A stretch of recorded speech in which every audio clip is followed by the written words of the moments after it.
తోనే అంతవరకే. ఇకపైన ఇంకో ఆడపిల్ల వస్తే మీరే రానివ్వను కదా. ఫస్ట్ ఆఫ్ ఆల్ పెళ్లి అనే మాటే ఉండదు.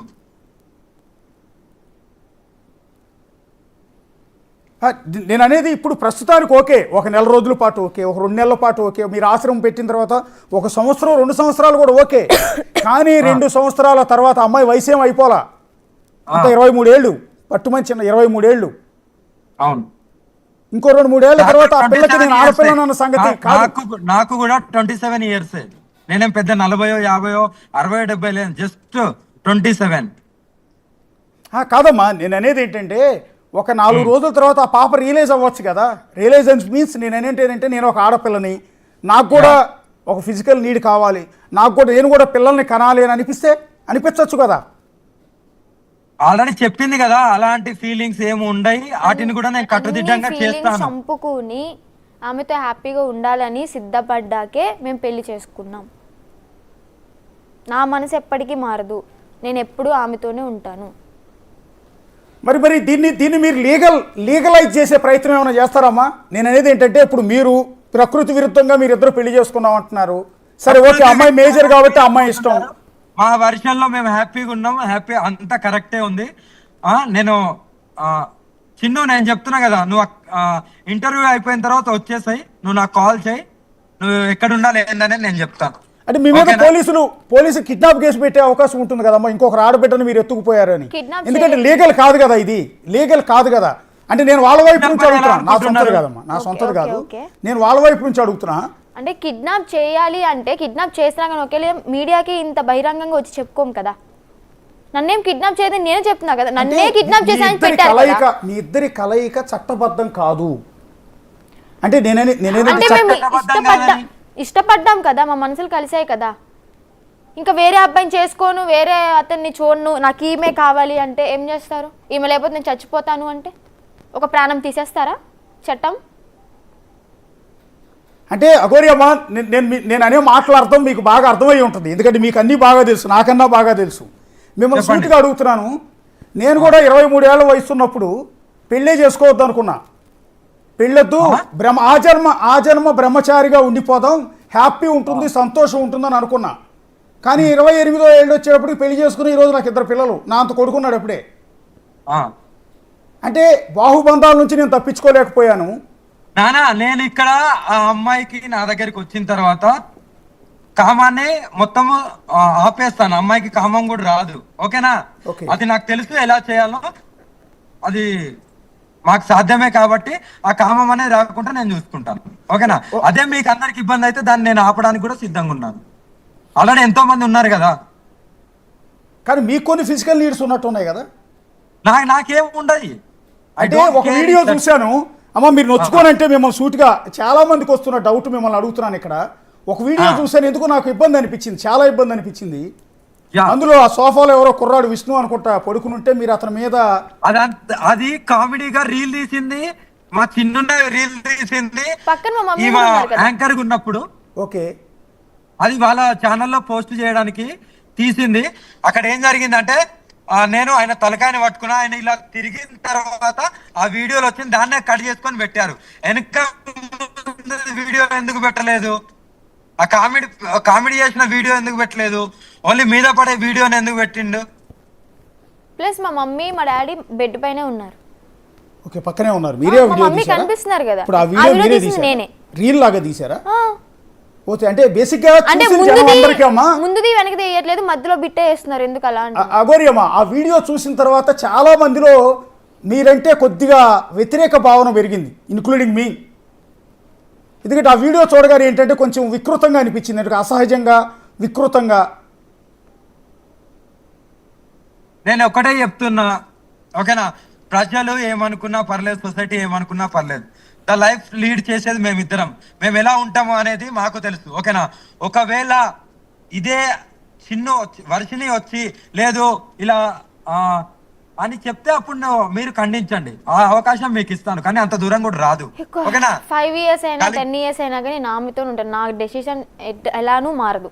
అంటే ఇప్పుడు ఆ తల్లి కన్నీళ్లు చూసిన తర్వాత, అంటే వర్షిని తల్లి పడిన బాధ కన్నీళ్లు చూసిన తర్వాత మీ మనసు కరగలేదా? నేను ఇప్పుడు చెప్తున్నా కదా, ఆ తల్లి ఇప్పుడు బాధపడుతుంది. 14 ఇయర్స్ ఏజ్ ఉన్నప్పటి నుండి ఈ సెకండ్ దాకా ఈ తల్లి బాధపడ్డది మీకు కనిపించట్లేదా? నేను అడుగుతున్నా. అదే నేను కూడా అడుగుతుంది. ఇప్పుడు మా నాన్న ఏడుస్తున్నా, మా అమ్మ ఏడుస్తున్నా మీకు అర్థమవుతుంది. మైనర్ నుంచి మేజర్ కూడా కాదు, నేను మైనర్ నుంచి మేజర్ అయ్యేంత వరకు నేను భరించిన బాధ మీకెందుకు అర్థం కావట్లేదు? విష్ణు వల్ల ఎన్ని దెబ్బలు తిన్నాను, అసలు ఆయన వల్ల ఎంత సఫర్ అయ్యాను అని మీరెందుకు అర్థం చేసుకోవట్లేదు? మా అమ్మ నాన్నే చూస్తున్నారు. ఆడపిల్లలు కానీ ఓకే కని పెంచిన పేరెంట్స్ కాబట్టి వాళ్ళని మెయిన్గా చూస్తున్నారు. మరి నా బాధ కూడా అర్థం చేసుకోవాలి కదా. చిన్నప్పటి నుంచి నేను కష్టపడుతూనే వచ్చాను, కష్టపడుతూ సంపాదించాను. నేను కష్టపడిన సొమ్ము మా నాన్న వాళ్ళు తిన్నారు, వాళ్ళకి నేను పెట్టాలి. నేను పెట్టను అని చెప్పి అనట్లేదు. నేను సంపాదిస్తే కానీ తినని పరిస్థితుల్లో ఉన్నారు వాళ్ళప్పుడు. నేను అన్నయ్య కూడా పనిచేసేవాడు కాదు. అంటే అమ్మా నేనేమంటానంటే రేపొద్దున మీకు సమాజం నుంచి యాక్సెప్టెన్సీ రాకపోవచ్చు. మీ అసహజ కలయిక ఏదైతే ఉందో దీన్ని సమాజం ఓకే చేయకపోవచ్చు. కాదు చట్ట ప్రకారం కాదమ్మా, చట్ట ప్రకారం మా గురించి మీకు ఎందుకు కాదమ్మా, చట్ట ప్రకారం మీకు సపోర్ట్ ఉండకపోవచ్చు. ఈ తరుణంలో ఆ అమ్మా నాన్న బాధ చూసి మీ మనసు కరిగిపోయి రేపొద్దున ఆ పిల్లలు పంపించేయచ్చాము. సపోర్ట్ అనేది తెలంగాణ ఆంధ్రలో కాదు, అక్కడ కాదు మేము ఉండేది. మేము ఎక్కడికి వెళ్తామో అక్కడనే ఉంటాం, అక్కడ అందరి సపోర్ట్ ఉంటుంది. మా ప్రణాళిక మేము చూసుకుంటాం.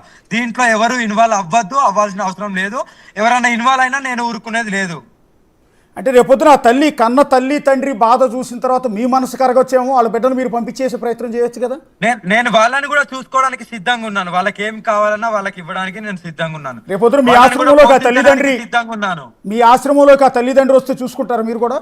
అప్పటిదాకా మా మమ్మీని మా డాడీని ఇప్పుడే వచ్చేయమంటున్నాను. నేను ఇప్పుడే వచ్చేయమంటున్నాను. మిమ్మల్ని చూసుకుంటాను, బంగారం లాగా వచ్చేయమని చెప్తున్నాను. అంటే ఫైనాన్షియల్ వాళ్ళు రానంటున్నారు. డబ్బులు కావాలి కదమ్మా మీకు, ఎక్కడ బతకాలన్నా డబ్బులు ఏదో ఒక జాబ్ లో జాయిన్ అవుతాను. ఏదో ఉంటారు ప్రజెంట్ వెళ్ళి మా ఇంటికాడ ఉంటారు. నేను పుట్టిన ఊర్లో ఉంటాను. నేను అంతా రెడీ చేసిన తర్వాత వీళ్ళందరూ అక్కడికి నా దగ్గరికే వస్తారు. సరే అమ్మా నాన్న చూస్తే ఓకే అండి, మంచి వాళ్ళు అమాయకుల్లో ఉన్నారు. విష్ణు అనే వ్యక్తి నుంచి ఇప్పటికీ కూడా థ్రెట్ ఉందని చెప్తోంది వర్షిని. విష్ణు నుంచి మీరు ఎట్లా కాపాడతారు? విష్ణు నుంచి మీరు ఎలా కాపాడతారు? ఇప్పటి నుండి నా ప్రణాళిక చాలా పెద్దగా ఉంటది. నేను ఊరికే ఎవరిని వదిలిపెట్టను. నేనేంటి, నా స్ట్రెంత్ ఏంటి అనేది లోకానికి మొత్తానికి తెలుసు. ఓకేనా? అంత దూరం రానియను, రాదు కూడా. అంటే విష్ణుకి ఏం చెప్తారని? విష్ణు కూడా టీవీ చూస్తూ ఉంటాడు, నాకు శాపనార్థాలు పెట్టుంటాడు ఆటోమేటిక్గా. నాకు కూడా పెట్టేవారు కదా, నన్ను శపించుంటాడు, భూస్థాపితం అయిపోవాలి, బూడిదైపోవాలని శపించుంటాడు. లేకపోతే నా మీద కూడా అతనికి అంత సీన్ లేదు. ఈ అమ్మాయిని ఇప్పటి నుండి టచ్ చేసే సీన్ అంత అవసరం లేదు. ఈ అమ్మాయి నా భార్య, ఓకేనా? ఎవ్వరు కూడా లోకంలో ఎవ్వరు టచ్ చేయలేరు. టచ్ చేసే అవకాశం కూడా టచ్ చేస్తే ఎంత దూరం వెళ్తానో ఇక మీ ఊహలకు వదిలేస్తున్నాను. ఇప్పుడు మీ భార్య అని చెప్తున్న వర్షిని మీ కళ్ళ ముందు తంతు కొడుతూ దాడి చేస్తూ తిడుతూ తీసుకెళ్లిపోయాడు కదా మొన్న. అవును, గుజరాత్ వచ్చి. రేపొద్దు మీరు ఇంకో చోటుకు వచ్చి తీసుకెళ్ళడానికి గ్యారంటీ ఏంటని? ఇంకో చోటుకి వచ్చి తీసుకెళ్లే అంత సీన్ లేదు. అక్కడికి రావడానికే గజ వనకాలి, ఓకేనా? ఇంత బహిరంగంగా మేము ఇద్దరం ఇష్టపడ్డాము, తన వల్ల థ్రెట్ ఉంది అంటే అయినా కానీ మమ్మల్ని విడగొడటానికి నన్ను కొట్టడానికి వస్తాడా? కొట్టాడు కదా, పబ్లిక్ గానే కొట్టాడు. ఏ మొహం పెట్టుకుని నన్ను తీసుకెళ్ళడానికి వస్తాడు? అసలు నువ్వు వద్దు, నువ్వు ఎవరో నాకు తెలియదు అంటుంటే ఆయనకే సంబంధం? నేను చెప్తున్నా కదా. ఇప్పుడు మిమ్మల్ని కొట్టాడు, మీ అన్నయ్య సమక్షంలోనే కొట్టాడు, మిమ్మల్ని బలవంతంగా ట్రైన్లో తీసుకొచ్చాడు. అప్పుడు నేను ఏం చేయలేని పరిస్థితిలో ఉన్నాను కాబట్టి వాళ్ళు కొట్టారు. మా అన్నయ్య కూడా అతని మాటలు వింటున్నాడు కాబట్టి చూస్తూ ఉన్నాడు. సరే ఇప్పుడు కూడా అమ్మా నాన్న మీ అన్నయ్య వస్తున్నారు, హైదరాబాద్ బయలుదేరారు. చూసారు ఇందాక విజువల్ చూపించాం కదా, మా సాహిత్య అక్కడ ఉంది ఇంటి దగ్గర, అక్కడ నుంచి వాళ్ళు బయలుదేరారు.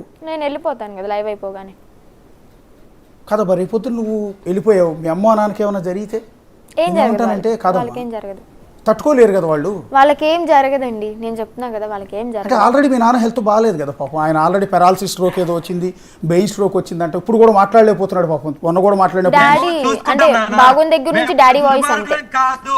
ఒక మాట చిన్న, మేమంతా దుర్మార్గులం కాదు.